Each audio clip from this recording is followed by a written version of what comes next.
Hey,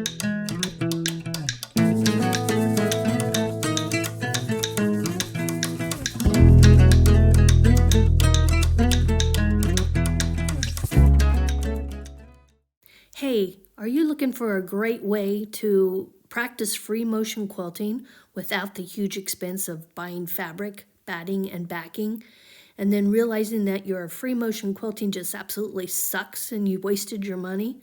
Well, I have a solution for you. Follow along and I'll show you how I only spent about $10, got a backing, batting, and a cover to practice on. Here's my secret. I went to the Salvation Army and it was half off day, plus I'm a senior citizen. So I got half off of this quilt top, half off of this, what's going to be my binding, and to boot, it was a green tag day for 99 cents. So I really made out on this sheet. This is going to be my backing. Plus I'm a senior citizen, I got an extra 10% off. My first step was to make sure that I had some clean bed sheets, so washing and drying was my first step. And now I wait.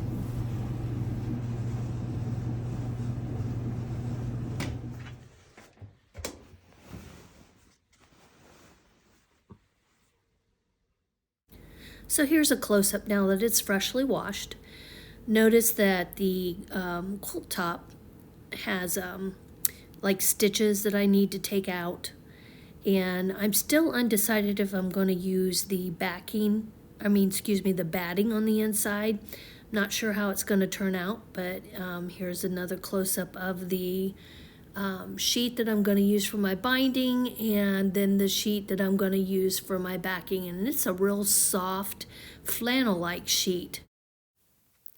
Here I'm showing you my long arm. It's from the Grace Company. It's an 8-foot, so I can do up to a queen size on it. It is a 16X Elite long arm, and that's a Q-zone queen frame. Here in these next few pictures, I'm showing you how I am starting to take my quilt apart. At first I started on top and pulled each stitch and thought, well, I'll get a nice string going and then maybe be able to pull on it. That took some time, but it didn't take me long to think, I'm wasting my time here. There has to be a better way. So I decided to start tearing down the sides instead of starting in the center, because then I can get to a better reach. But look at this. This is not bad. I thought it was worse than that, because it was bunched up on the inside, but it's not bad. Especially if it's just going to be a practice quilt. I might reuse it, I don't know. If I don't reuse it in this quilt, I can definitely use it to stuff bears with, because it's freshly washed. It's in good shape. I'm quite surprised. So I'm going to go ahead and continue ripping. Well, to my surprise, the batting inside is better than what I expected. There are a couple thinner areas, but overall it washed up nicely. And since this is a practice free motion quilting blanket, I think I'm going to use it. So next I'm going to iron the top of the blanket, and I use the spray starch to help prevent it from stretching when I quilt. And here's the quilt top. And look how nice it's starting to press.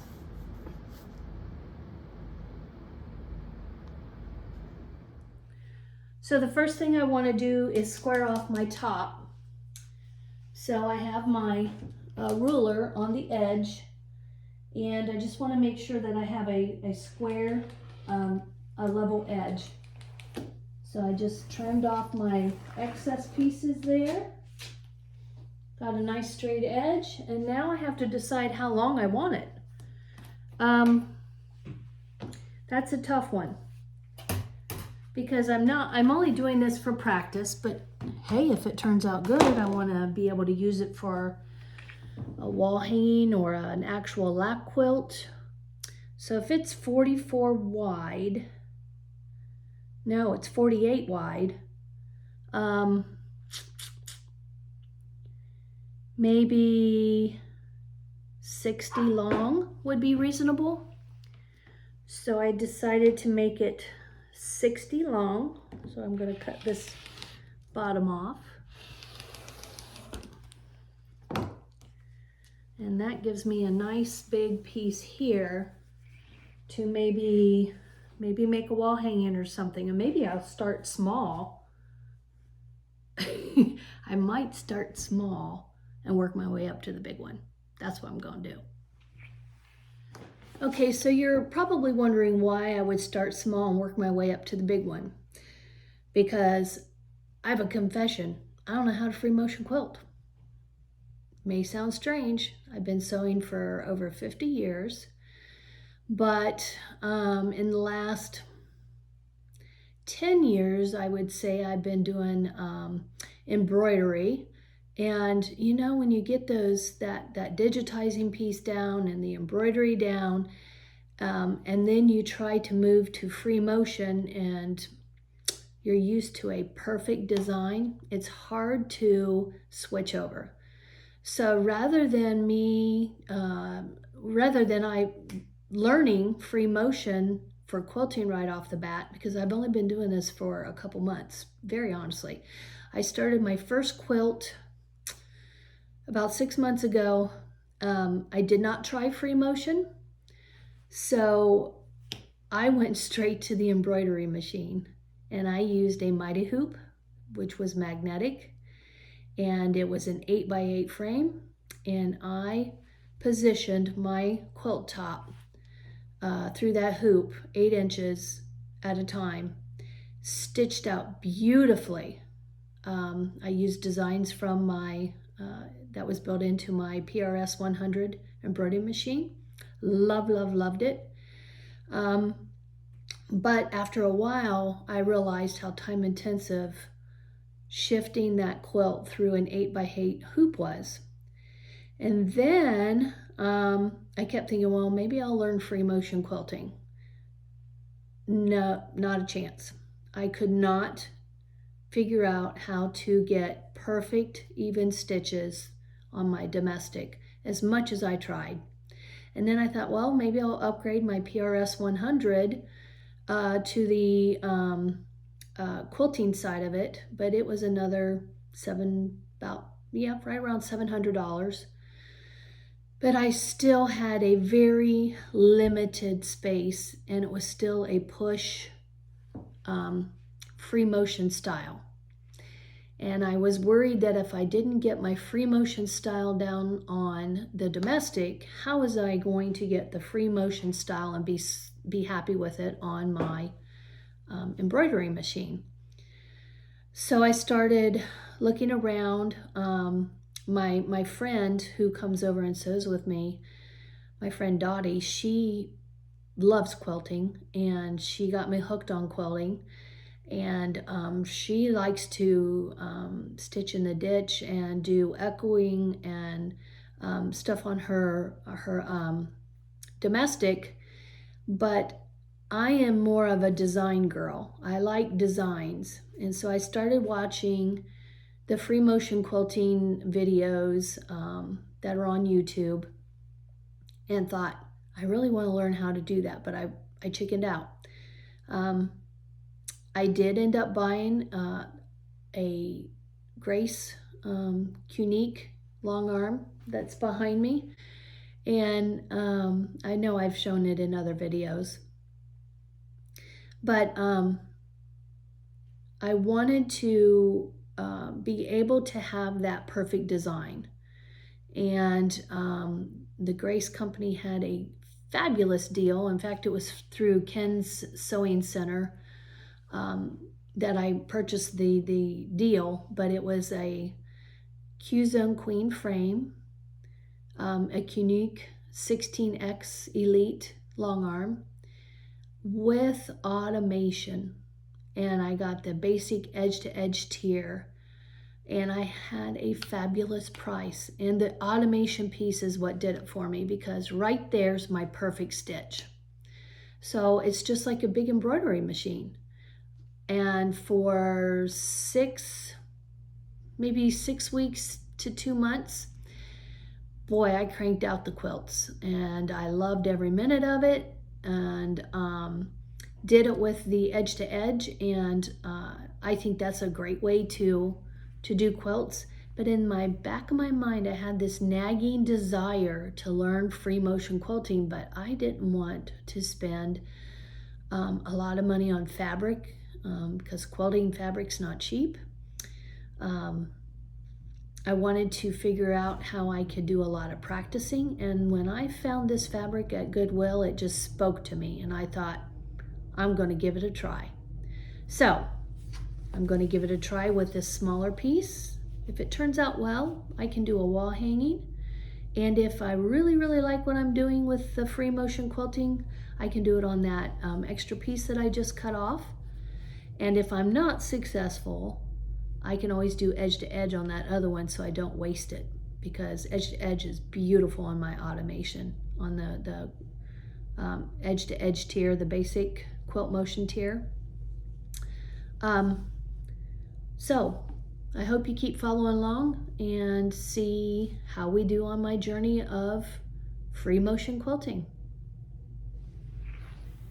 So in these next few videos, I'm showing you how I put it on my long arm, but you can certainly practice this free motion quilting on your domestic.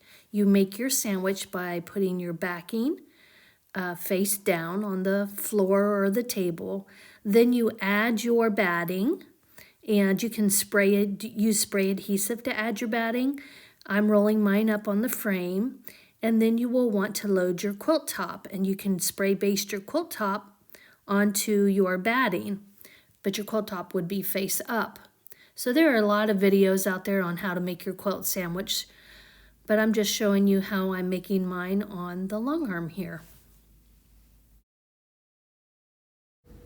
Now I'm securing my batting to the backing with a straight stitch. It's a basting stitch, and then I cut off my excess batting.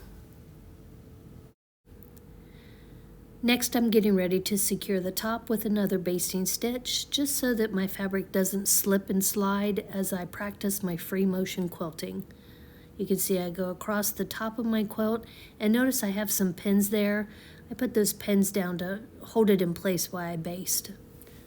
So after I secured my quilt top, I also stitched down each side of my quilt top to secure it to the batting.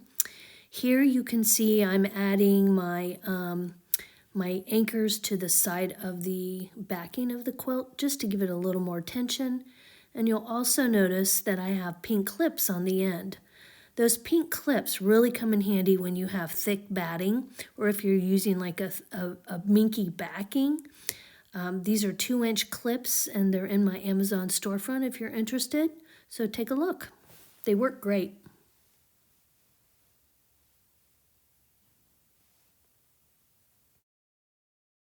So I'm going to start on this diamond first. I'm going to pull my thread up, my bobbin thread. No, maybe. Let's try that again. There's my bobbin. I'm going to secure it. 13 stitches per inch. And my foot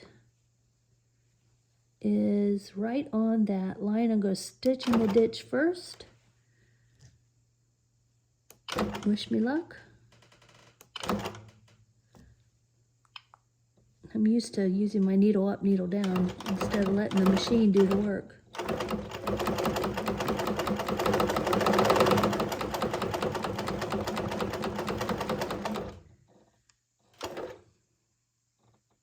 I think I'm there. I'm probably past it. We'll see.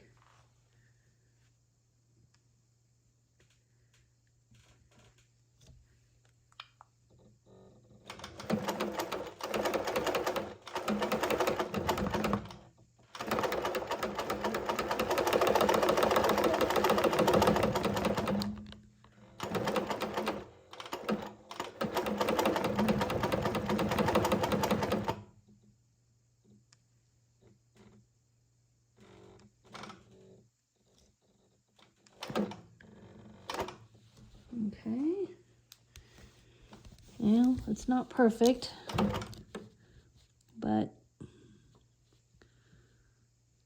let's see. I almost feel like I gotta come down this way a little.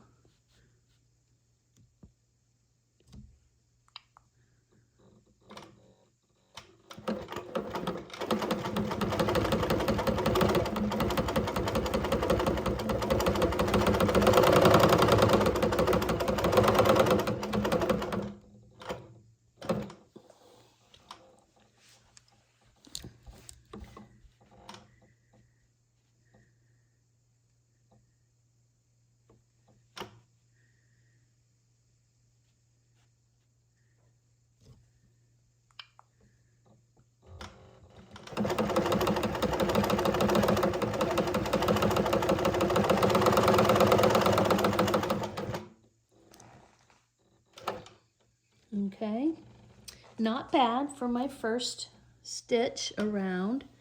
I'm a little off over here, but you know, it's not too bad.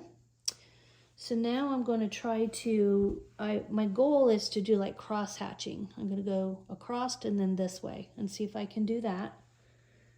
I should be able to. So I'm going to come out a little bit. Actually, if I remember right, I travel up the side.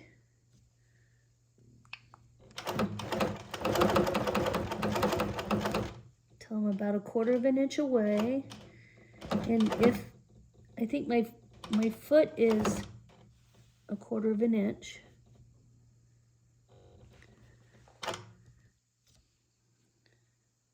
No, I don't want 1/4 of an inch. I want at least 1/2.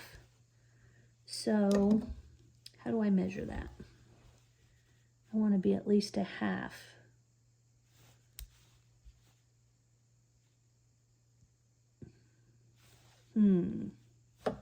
This, I think I'll come down.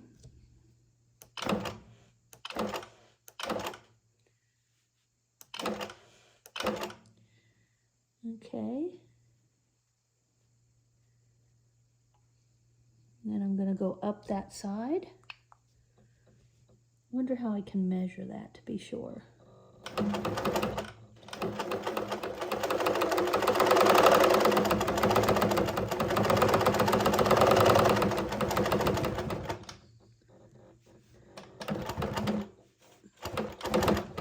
Ugh, that's crooked as heck.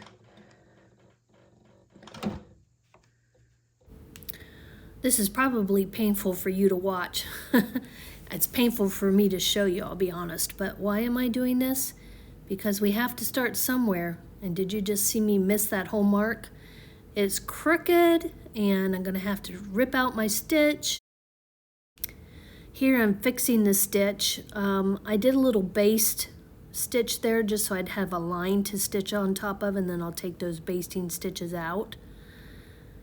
And then I won't take you through this whole block. I'll show you the end here in a second. I did some meandering there and another outline off camera. I did pretty well. I think maybe I'm just a little camera shy there. My meander turned out nice. I think now I'll try to practice some swirls. But before you get too excited, don't get your hopes up. It was a total fail. I have a problem trying to figure out the swirls. They look more like squares or lopsided, I don't know what. But if you have some advice on how to get swirls down, I'd be happy to hear it. And let me know. I'm all ears. Put some comments down below and help me out, please. So I won't take you through the pain of watching my swirls here. In fact, I even got a little upset with myself and just started going a little crazy here, just trying to fill my space, and I gave up more or less. But I look forward to hearing from some of you. I can take all the advice I can get. Okay, so here are some of my practice stitches, and this one didn't turn out too bad, but I didn't get it in the center. And just, you know, practicing different stitches. I did revert back to my edge to edge, and I tried to trick the program to just stitch out one thing at a time. I was able to do that, but that takes a lot of time as well. So there you have it, my first ruler work and free motion quilting. Not too bad for a first try, and definitely a mark in my history book of my journey to free motion quilting. I hope you continue to follow along and watch me gain in my skill. And I hope you share yours with me as well. We can learn together.